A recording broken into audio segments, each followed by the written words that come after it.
मोहतरम दोस्तों, आज की इस वीडियो में हम आपको कुछ ऐसी बातें बताएंगे जिनसे आप शेयर मार्केट से आसानी से प्रॉफिट बना सकते हैं। लेकिन दोस्तों, उससे पहले हमारे जहनों में कुछ सवाल है और हर भाई उन सवालों को पूछता है यूट्यूब पर, व्हाट्सएप पर, जैसे भी उन्हें मौका मिलता है तो वो कमेंट करते हैं। दोस्तों, पहले तो हमारे कुछ मुसलमान ऐसे हैं जो शेयर मार्केट को हलाल ही नहीं मानते। दोस्तों, आपको बता दूं, शेयर मार्केट में 3000 से भी ज़्यादा कंपनी लिस्टेड हैं, जिनके अंदर 1000 कंपनियां हलाल है और मेरे इल्म में भी है। लेकिन फिर भी हमारे कुछ भाई ऐसे हैं जो शेयर मार्केट को सट्टे का अड्डा बताते हैं और इसको गलत समझते हैं, जबकि ऐसा नहीं है। दोस्तों, अगर आप शेयर मार्केट को अच्छी तरह से सीखते हैं और इसको समझ जाते हैं तो शेयर मार्केट भी आपके लिए एक बिजनेस बन जाता है। जिस तरह आप ज़मीन में प्लॉट लेते हैं या दुकानें ख़रीदते हैं, कुछ दिनों के बाद जब उन पर आपको प्रॉफिट होता है तो आप उन्हें सेल कर देते हैं, इससे आपके पैसों की ग्रोथ होती है। दोस्तों, ऐसे ही शेयर मार्केट है, अगर आप इसे सही जगह पर लेते हैं और सही जगह पर बेचते हैं तो आपको प्रॉफिट भी होता है। दोस्तों, शेयर मार्केट के लिए सबसे पहले तो आपको ये जानना ज़रूरी है कि शेयर मार्केट में हमें किस ऐप को चूज़ करना चाहिए कि जिससे हम अपना पैसा लगा सकें या स्टॉक ख़रीद सकें। दोस्तों, मेरी नज़र में 3 ऐसे ऐप हैं जो इस वक्त बहुत ज़्यादा अच्छे चल रहे हैं और 20-25 साल से वो इंडिया में मौजूद हैं। दोस्तों, नंबर 1 पर आता है ज़ीरोधा, नंबर 2 पर आता है एंजल वन और नंबर 3 पर आता है एपस्टॉक्स। आप इन तीनों में से किसी भी एक को चूज़ कर सकते हैं। अगर आप डिलीवरी में स्टॉक्स ख़रीदते हैं तो आपको एंजल वन लेना चाहिए, क्योंकि इस पर ब्रोकरेज नहीं लगता, इसके चार्जेस बहुत कम हैं। दोस्तों, अगर आप इसमें अपना अकाउंट खोलना चाहते हैं तो नीचे वीडियो में आपको हमारा लिंक मिल जाएगा, आप वहां से अपना अकाउंट ओपन कर सकते हैं और इस तरह आप हमारा नंबर भी प्राप्त कर सकते हैं। दोस्तों, जब आप इन 3 ऐप में से किसी एक ऐप में अपना अकाउंट बना लेते हैं तो अब आपके पास कुछ सेविंग होनी चाहिए जो आपके ख़र्चे से अलग हो, यानी कि जिसे आपने सेव करके अपने अकाउंट में रख रखा हो या फिर आपको 3-4 साल उन पैसों की ज़रूरत ना हो। दोस्तों, जब आप इन पैसों को लगाएंगे, अगर 1-आध महीने के लिए ये पैसे लॉस में भी चले जाते हैं तो आपको दिक्कत नहीं होगी, क्योंकि आपको पता है कि आपके पास टाइम है और जिस स्टॉक में आपने पैसा लगाया है वो अच्छा है, वो 10-12 दिन के अंदर वापस रिकवर हो सकता है। दोस्तों, जब भी आप किसी स्टॉक को ख़रीदें तो हमेशा उसे अच्छी तरह से चेक करें, उसके क्वार्टरली रिज़ल्ट देखें, उसका फंडामेंटल चेक करें और आप ये भी देखें कि पिछले 1 साल में या पिछले 10 साल में इस शेयर ने कितना प्रॉफिट बना कर दिया है। दोस्तों, इसके लिए आप एक वेबसाइट भी यूज़ कर सकते हैं। इस वेबसाइट का नाम आपको यहाँ पर नज़र आ रहा होगा, आप इस वेबसाइट को यूज़ कर सकते हैं। और दोस्तों, जब आप इसमें इस कंपनी का रिज़ल्ट देखें और प्रॉफिट शीट देखें तो हमेशा आपको इस चीज़ पर फोकस रखना है कि महीने दर महीने इस कंपनी की सेल्स बढ़ रही हैं या नहीं और ये कंपनी कितना प्रॉफिट बना रही है। और दोस्तों, आप उस कंपनी का डेट भी ज़रूर चेक करें। दोस्तों, किसी भी कंपनी पर अगर 1 पॉइंट से ज़्यादा डेट होता है तो वो कंपनी लॉस में होती है, और अगर दोस्तों किसी भी कंपनी पर 33% से ज़्यादा डेट है यानी कि कर्ज़ है तो उस कंपनी में पैसा लगाना इस्लामिक तरीक़े से नाजायज़ है, हराम है। और जो स्क्रीनर पर या किसी भी ऐप में जब आप उसका फंडामेंटल चेक करेंगे, वहाँ पर आपको 1 पॉइंट लिखा हुआ जो नज़र आएगा, ये वाला परसेंट अलग है, इसलिए उन दोनों को कंपेयर ना करें। हमारे कुछ साथी हमेशा इस चीज़ में कन्फ्यूज़ होते हैं। दोस्तों, जब आपने देख लिया कि ये स्टॉक अच्छा है, आपने उसकी सब चीज़ अच्छी तरह से चेक कर ली, तो फिर उसके बाद आप मौका तलाश करें कि इस स्टॉक में हमें पैसा कब लगाना है। अगर आप जल्दबाजी में या फिर और ट्रेडिंग कर गए, यानी कि आपने ये नहीं देखा कि इसका रेट क्या चल रहा है और पिछले 20 दिनों में इसका क्या रेट था, तो हो सकता है कि आपने जिस रेट पर आज पैसा लगाया उस रेट से वापस 20-30 रुपये नीचे आ जाए और आपको कई हज़ार रुपए का लॉस दिखाई देने लगे, और उसके रिकवर होने में आपको 2 महीने भी लग सकते हैं, 1 महीना भी लग सकता है।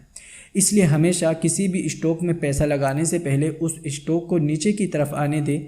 जब वो स्टॉक नीचे आकर सपोर्ट ले ले, फिर आप उस स्टॉक में अपना पैसा लगाएं और देखें आपके जल्द ही आपको अपने पैसे में ग्रोथ दिखने लगेगी।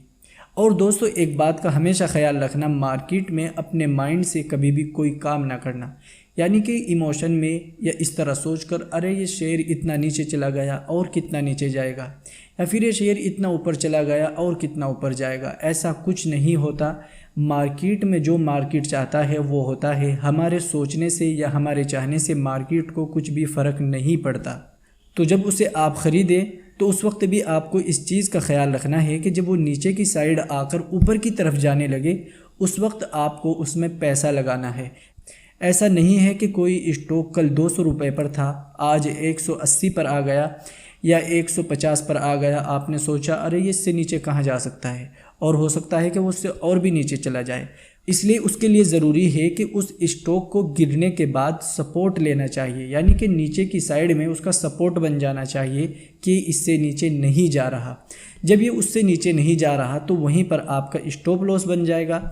अगर उस स्टॉप लॉस से 2 रुपये नीचे भी आपका प्राइस जाता है तो इस तरह आप उसे सेल कर दें और 2 रुपये का लॉस उठा लें, उसमें कोई बड़ी दिक्कत नहीं है। 500-600 रुपये देना कोई बड़ी बात नहीं है।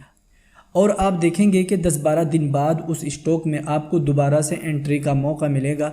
आपके जो वे 2 रुपये लॉस हुए थे हो सकता है कि उनके ज़्यादा रुपये बन जाएँ, 500 रुपये, 800 रुपये, लेकिन जब आप उसमें एंट्री करेंगे तो वो 2 रुपये आपके 800-900 रुपये एक हफ्ते के अंदर यानी कि 5-6 दिन के अंदर ही कवर हो जाएंगे और आप प्लस प्रॉफिट में आ जाएंगे।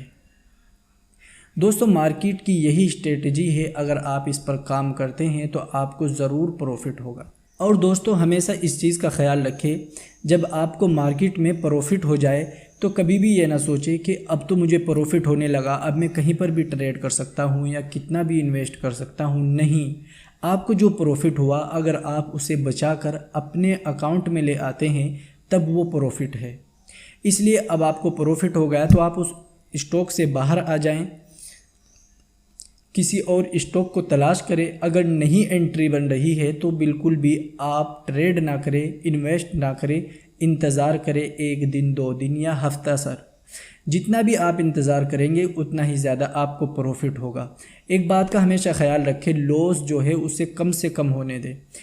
दोस्तों, हम अपने व्हाट्सएप ग्रुप में जो स्टॉक देते हैं हमेशा उसमें स्टॉप लॉस ज़रूर बताते हैं, चाहे टारगेट कभी कभार ना बताएं लेकिन स्टॉप लॉस ज़रूर बताते हैं। उसकी मेन वजह यही है कि अगर हम अपना लॉस कवर करना सीख गए तो प्रॉफिट ऑटोमेटिक आपके हाथ में आ जाएगा। और दोस्तों, अगर आप मार्केट में नए हैं तो आप 300-400 रुपये का प्रॉफिट लेने को बुरा ना समझें, ज़्यादा बड़ा ना सोचें। अगर आपको हो रहा है तो आप उसे बुक करते रहें। आहिस्ता आहिस्ता आपका माइंड सही काम करेगा और आपको मार्केट की समझ आने लगेगी, तो फिर आप मार्केट में अच्छे से प्रॉफिट कमाना शुरू कर देंगे और आपको बड़ा प्रॉफिट भी होने लगेगा। और दोस्तों, एक बात का और ख़याल रखें, बार बार किसी स्टॉक में छोटी क्वांटिटी के साथ एंटर करना या एग्ज़िट करना अक्लमंदी नहीं है। इस तरह आपके चार्जेस बहुत ज़्यादा लग जाते हैं। किसी भी स्टॉक को लेकर अगर आप उसे छोड़ते हैं और आप उसे नीचे की साइड बाय करते हैं और फिर आप उसे 10-15 दिन का टाइम देते हैं तो आपको अच्छा प्रॉफिट होता है। दोस्तों, बहुत से भाई क्या काम करते हैं कि बहुत छोटा प्रॉफिट 20 रुपये, 200 रुपये, 100 रुपये इस तरह बार बार बुक करते हैं, तो उन्हें उससे जो है ब्रोकरेज बहुत ज़्यादा लग जाता है और चार्जेस इतने बैठते हैं कि उनके प्रॉफिट से ज़्यादा बढ़ जाते हैं। इस तरह भी आप लॉस में ही जाएंगे। इसलिए हमेशा इन्वेस्ट करने की सोचें, इससे आपको मार्केट की समझ ज़्यादा होगी। दोस्तों, मैं आपको एक बात बताऊं, मार्कसन एक ऐसा स्टॉक है, जब मैं मार्केट में नया आया था उस वक्त मैंने इस स्टॉक को ख़रीदा था। अब से 8 या 9 महीने पहली बात है। आज यही स्टॉक 110 रुपये पर ट्रेड कर रहा है, उस वक्त 45 रुपये पर ट्रेड करता था। हालांकि मैंने उस वक्त भी 500-600 रुपये इस स्टॉक से बना लिए थे 1-2 दिन के अंदर, लेकिन मुझे उस वक्त मार्केट की समझ नहीं थी। अगर किसी ने इसमें 1-2 लाख रुपए लगाए होते तो आप इस चीज़ को देखें, अभी उस स्टॉक में 2 लाख के 4 लाख रुपए हो जाते, 5 लाख हो जाते, यानी कि 1.5 गुना ज़्यादा ये स्टॉक बढ़ चुका है। दोस्तों, मार्केट में आप थोड़ा लंबा सोचें, बहुत जल्दी ट्रेड करना अक्लमंदी नहीं है, इसको भी आप ध्यान में ज़रूर रखें। हाँ, अगर आपको मार्केट समझ आ गई है और आपने कैपिटल भी बढ़ा लिया है और आप क्वांटिटी भी ज़्यादा ख़रीदते हैं, फिर एक अलग बात है, उसमें कोई प्रॉब्लम नहीं है। और दोस्तों एक बात का हमेशा और ख़याल रखें, कभी भी किसी से पैसे उधार लेकर शेयर मार्केट में पैसा नहीं लगाना चाहिए, क्योंकि आप जल्दी के चक्कर में या फिर अपना पैसा निकालने के चक्कर में आप उस शेयर को लॉस में भी बेच सकते हैं, जिससे आपको बहुत बड़ा नुकसान भी हो सकता है। इसलिए कोई ऐसा काम बिल्कुल ना करें, इससे भी आपको लॉस होगा। और दोस्तों जब भी आपको मार्केट डाउन दिखे उस वक्त ज़्यादा से ज़्यादा कोशिश करें कि आपके पास जो सेविंग में रुपया पैसा है आप उसको उसमें इन्वेस्ट कर दें। कोई ऐसे स्टॉक चुन के रखें जो कि अच्छी ग्रोथ में हैं और अच्छे चल रहे हैं, थोड़े ही डाउन आने के बाद फ़ौरन बहुत अच्छा ऊपर उठते हैं, तो ऐसे स्टॉक में आप पैसा लगाएं तो आपका मार्केट में पैसा अच्छा बनता चला जाएगा। और दोस्तों एक बात का और ख़याल रखें कि शेयर मार्केट की आपको अगर समझ नहीं है तो आप किसी अच्छे सलाहकार से सलाह लें, उनसे बात करें या फिर आप उन्हें अपनी समस्या बताएं या आप उनसे जुड़े, चाहे आपको उसके लिए कुछ पैसे ही देना क्यों ना पड़े। दोस्तों उसके लिए आप हमें भी व्हाट्सएप पर ज्वाइन कर सकते हैं और हमारा फ्री टेलीग्राम चैनल है, आप वहां पर भी हमारे चैनल को ज्वाइन कर सकते हैं। दोस्तों उम्मीद करते हैं आपको आज की हमारी ये कुछ बातें ज़रूर समझ में आई होगी। उम्मीद करते हैं इस वीडियो को आप लाइक भी करेंगे और अपने दोस्तों के साथ शेयर भी करेंगे।